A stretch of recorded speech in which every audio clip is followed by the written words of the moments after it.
नमस्कार दोस्तों, आपका स्वागत है आपके अपने YouTube channel master visit classes में। दोस्तों आज हम लेकर आए हैं पेट का सिलेबस।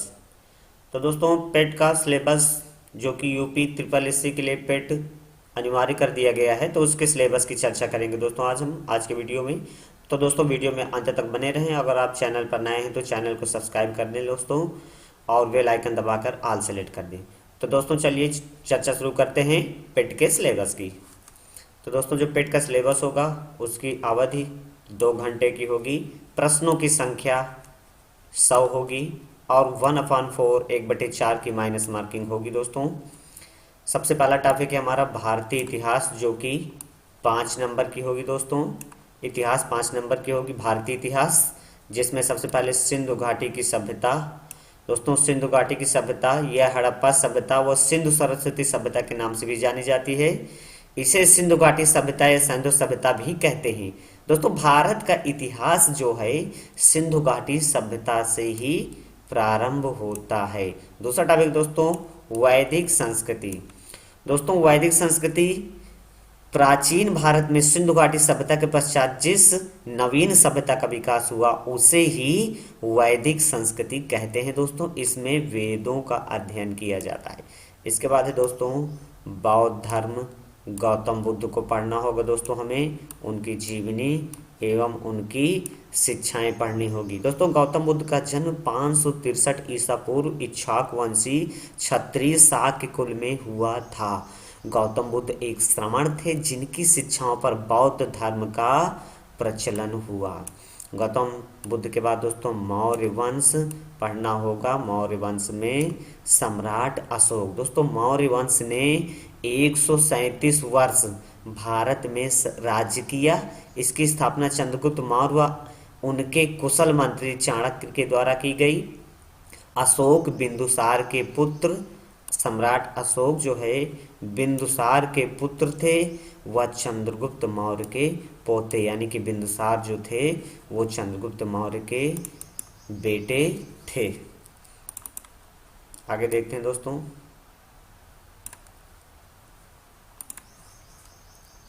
गुप्त वंश में हमें समुद्रगुप्त, चंद्रगुप्त द्वितीय को पढ़ना होगा। दोस्तों गुप्त वंश के संस्थापक श्री गुप्त को माना जाता है। समुद्रगुप्त राजवंश के चौथे राजा तथा चंद्रगुप्त द्वितीय के पिता थे। इसके बाद दोस्तों हर्षवर्धन पढ़ना होगा। दोस्तों हर्षवर्धन ने कन्नौज को अपनी राजधानी बनाकर पूरे उत्तर भारत को एक सूत्र में बांधने में सफलता हासिल की थी। इसके बाद पढ़ना है राजपूत काल। दोस्तों राजपूत शब्द की उत्पत्ति सर्वप्रथम 6वीं शताब्दी ईस्वी में मानी जाती है। राजपूत काल। सल्तनत काल। सल्तनत काल दोस्तों इल्तुतमिश गुलाम वंश का एक अन्य प्रमुख शासक हुआ। इसे दिल्ली सल्तनत का वास्तविक संस्थापक कहा जाता है। दोस्तों इल्तुतमिश को। इसके बाद दोस्तों मुगल साम्राज्य। मुगल साम्राज्य में मुगल साम्राज्य की नींव बाबर के द्वारा रखी गई थी। इसको बाबर को इसका वास्तविक संस्थापक माना गया है।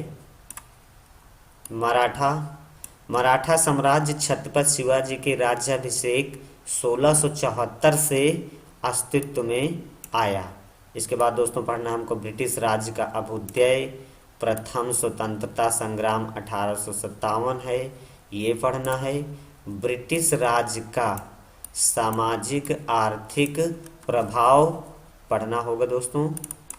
आगे देखते हैं भारतीय राष्ट्रीय आंदोलन। भारतीय राष्ट्रीय आंदोलन में क्या क्या है? स्वाधीनता आंदोलन के प्रारंभिक वर्ष, स्वदेशी सविनय अवज्ञा आंदोलन, महात्मा गांधी दोस्तों तथा महात्मा गांधी के साथ अन्य भी बहुत सारे नेता थे उस समय, तो उनकी क्या भूमिका रही ये भी हमें पढ़ना होगा। क्रांतिकारी आंदोलन पढ़ना होगा। उग्र राष्ट्रवाद का उदय। विधायी संशोधन। दोस्तों विधायी सभा में किसी विधेयक में परिवर्तन विधायी संशोधन कहलाता है। ब्रिटिश इंडिया एक्ट 1935 को पढ़ना होगा। भारत छोड़ो आंदोलन। आज़ाद हिंद फौज, सुभाष चंद्र बोस, नेताजी सुभाष चंद्र बोस ने जो आज़ाद हिंद फौज की स्थापना की उसको हमें पढ़ना होगा और नेताजी सुभाष चंद्र बोस को भी कवर करना होगा। आगे देखते हैं दोस्तों, भूगोल भी आपकी 5 नंबर की होगी, भूगोल 5 नंबर की होगी। भारत का ही नहीं विश्व का भी, भारत एवं विश्व का भूगोल दोनों का, भारत एवं विश्व का भूगोल, जिसमें हमको पढ़ना होगा नदियाँ, नदियों की घाटियाँ, भूजल संसाधन, पर्वत, पहाड़ियाँ, हिमनद, मरुस्थल, शुष्क क्षेत्र एवं वन कवर करना होगा दोस्तों। आगे देखते हैं दोस्तों, खनिज संसाधन, खनिज संसाधन स्पेशली इन इंडिया, खनिज संसाधन पढ़ना है और ख़ास तौर से भारत का खनिज संसाधन पढ़ना है। भारत एवं विश्व का राजनैतिक भूगोल, जलवायु, मौसम, टाइम जोन दोस्तों, जनसांख्यिकी परिवर्तन तथा प्रवास पढ़ना होगा। भारतीय अर्थव्यवस्था, इंडियन इकोनॉमी की अगर हम बात करें दोस्तों तो ये भी आपका होगा 5 नंबर का होगा। इसमें हमको कवर करना होगा भारतीय अर्थव्यवस्था 1947 यानी आज़ादी से लेकर के 1991 1991 तक हमको कवर करना होगा दोस्तों। आगे देखते हैं, इसके बाद दोस्तों योजना आयोग, योजना आयोग तथा पंचवर्षीय योजनाएं, मिश्रित अर्थव्यवस्था का विकास, निजी तथा सार्वजनिक क्षेत्र, हरित क्रांति कवर करना होगा। दुग्ध विकास एवं ऑपरेशन फ्लड, बैंकों का राष्ट्रीयकरण दोस्तों, किस बैंक का राष्ट्रीयकरण किस सत्र में किस सन में हुआ है, इसके साथ साथ समय के साथ साथ बैंकों में क्या क्या सुधार किए गए हैं, तो बैंकों का राष्ट्रीयकरण और बैंकों में सुधार पढ़ना है। वर्ष 1991 में आर्थिक सुधार तथा उसके बाद की अर्थव्यवस्था पढ़ना है। 2014 के पश्चात आर्थिक सुधार पढ़ना है दोस्तों। आगे देखते हैं, कृषि सुधार, सुधार किस क्षेत्र में, कृषि सुधार, ढांचागत सुधार पढ़ना होगा। श्रम सुधार, आर्थिक सुधार पढ़ना होगा, कवर करना होगा दोस्तों। आगे देखते हैं, आर्थिक सुधार के बाद जीएसटी दोस्तों, जीएसटी मतलब गुड सर्विस टैक्स, माल एवं सेवा कर दोस्तों, माल एवं सेवा कर, goods service tax, goods and service tax दोस्तों 1 जुलाई 2017 से गुड्स सर्विस टैक्स को लागू किया गया था। भारतीय संविधान एवं लोक प्रशासन दोस्तों, Indian constitution and public administration, जो कि आपका 5 नंबर का होगा। इसमें क्या क्या कवर करना होगा, भारतीय संविधान, इंडियन कॉन्स्टिट्यूशन, भारतीय संविधान की मुख्य विशेषताएं, राज्य के नीति निर्देशक सिद्धांत, मौलिक अधिकार एवं कर्तव्य, संसदीय प्रणाली, संघीय प्रणाली, ये दोस्तों कवर करना होगा। आगे देखते हैं, संसदीय प्रणाली, संघीय प्रणाली और दोस्तों न्यायिक ढांचा, सर्वोच्च न्यायालय, उच्च न्यायालय कवर करना होगा। जिला प्रशासन में स्थानीय निकाय, पंचायती राज संस्थाओं को कवर करना होगा। सामान्य विज्ञान, जनरल साइंस में 5 नंबर का दोस्तों ये भी होने वाला है। तो जनरल साइंस, सामान्य विज्ञान यानी कि सामान्य चीज़ें, जनरल नॉलेज विज्ञान का, जिसमें तीनों को इंक्लूड किया है, फिजिक्स, केमिस्ट्री, बायो यानी कि प्रारंभिक भौतिक विज्ञान, प्रारंभिक रसायन विज्ञान, प्रारंभिक जीव विज्ञान को हमें पढ़ना होगा दोस्तों। बहुत हाई लेवल के क्वेश्चन इसमें नहीं होते हैं, नॉर्मल ही होते हैं, लेकिन ये सारी चीज़ें हमको कवर करनी होगी एग्जाम को क्वालिफाई करने के लिए। देखिए प्रारंभिक गणित भी दोस्तों 5 नंबर की है, जिसमें पूर्ण संख्या, भिन्न, दशमलव, प्रतिशतता, साधारण अंकगणितीय समीकरण, वर्ग एवं वर्गमूल, घातांक एवं घात, औसत पढ़ना होगा दोस्तों। आगे देखते हैं दोस्तों, औसत कवर करना है। इसके बाद अगर हम हिंदी की बात करें, सामान्य हिंदी, तो सामान्य हिंदी दोस्तों जनरल हिंदी, ये भी 5 नंबर की होगी। जनरल हिंदी दोस्तों ज़्यादातर हर एग्ज़ाम में जो पूछे जाते हैं वही टॉपिक हिंदी में है, ये जनरली सभी एग्ज़ाम में पूछे जाते हैं। संधि हो गया दोस्तों, विलोम शब्द, विलोम शब्द दोस्तों अपोजिट वर्ड होगा। इंग्लिश में अगर बात करें अपोजिट वर्ड, तो विपरीत शब्द विलोम शब्द। पर्यायवाची सिनोनिम्स, उसी का दूसरा शब्द। वाक्यांशों के लिए एक शब्द, पूरे एक सेंटेंस के लिए एक वर्ड होता है, जिससे वाक्यांशों के लिए एक शब्द। लिंग, समश्रुत भिन्नार्थक शब्द दोस्तों। समश्रुत मतलब जो बोलने में एक जैसा हो, समश्रुत जिसका स्वर एक जैसा हो, लेकिन अगर हम उसके अर्थ की बात करें तो अर्थ भिन्न हो। कुछ ऐसे शब्द होते हैं जो बोलने में तो एक जैसे प्रतीत होते हैं, उनका स्वर एक जैसा होता है, लेकिन अगर उनके अर्थ की बात करें तो वो भिन्न होता है। तो ये शब्द हमारे कहलाते हैं समश्रुत भिन्नार्थक शब्द, जो देखने में बोलने में तो एक जैसे हैं, स्वर एक ही निकला, लेकिन उनका अर्थ अलग है दोस्तों। मुहावरे और लोकोक्तियाँ पढ़नी हैं। सामान्य अशुद्धियाँ, जनरल एरर, समान अशुद्धियाँ, हिंदी का कोई शब्द लिखा हुआ है, उसमें कोई कहीं पर छोटी सी कोई मिस्टेक है, उस मिस्टेक को हमें पहचानना होगा दोस्तों। कहीं कोई मात्रा गलत है, कहीं कोई शब्द गलत है, तो कहीं कोई बिंदी गलत है। ये छोटी छोटी अशुद्धियाँ होती हैं, ये हमें पहचानना है और उसको पहचान के सही करना है। लेखक और रचनाएं, लेखक कुछ फेमस लेखक दोस्तों पढ़ लेंगे जो ज़्यादा प्रचलित हैं और ज़्यादातर एग्जाम में आते हैं, फेमस लेखक और उनकी रचनाएं। और दोस्तों ये गद्य और पद्य दोनों में ही पढ़ना है, सिर्फ गद्य में ही नहीं, काव्य में भी हमें ये पढ़ना होगा। आगे देखते हैं दोस्तों,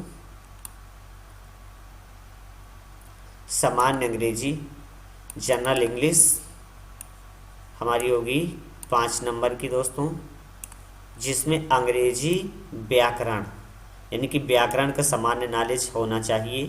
व्याकरण से क्वेश्चन रहेंगे। अपठित गद्यांश पर आधारित प्रश्न दोस्तों, अनसीन पैसेज जिसको बोलते हैं, अनसीन पैसेज होगा, जहाँ से हमको रीड करके, केयरफुली रीड करके वहीं से हमको आंसर निकालना होगा दोस्तों। तो ये अनसीन पैसेज बेस्ड क्वेश्चन होंगे, जो इसी पैसेज से ही हमको पढ़ करके उसके क्वेश्चन का आंसर देना होगा, उसी पर ये आधारित होंगे क्वेश्चन। तर्क एवं तर्क शक्ति, लॉजिक एंड रीजनिंग दोस्तों 5 नंबर की होगी। रीजनिंग तो वैसे हर एग्जाम में दोस्तों आती है। बृहत एवं लघु, क्रम एवं रैंकिंग, संबंध दोस्तों रिलेशन के क्वेश्चन आएंगे इसमें। संबंध किससे क्या है, समूह से भिन्न को अलग करना, कैलेंडर एवं घड़ी के क्वेश्चन भी दोस्तों आने वाले हैं इसमें। आगे देखते हैं, कैलेंडर एवं घड़ी से संबंधित क्वेश्चन होंगे।